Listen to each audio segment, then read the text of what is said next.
एक दूर दराज मुल्क में जहाँ हर तरफ सरसब्ज पहाड़ और बहते दरिया थे, एक खूबसूरत रियासत आबाद थी। इस रियासत का नाम रियासत रोशन था और इसके बादशाह बहुत नेक दिल और इंसाफ पसंद थे।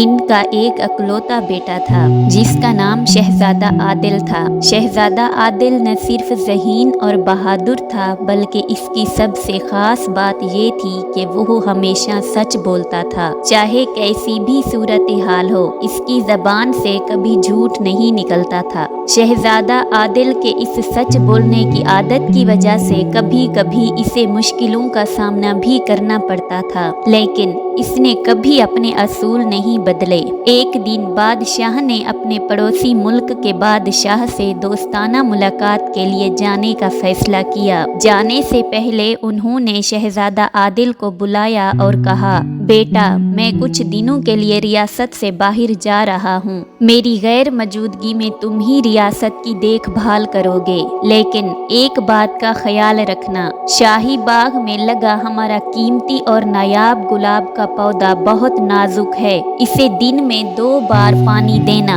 और इसका खास ख्याल रखना। शहजादा आदिल ने सर झुकाकर वादा किया और बादशाह अपने सफर पर रवाना हो गए।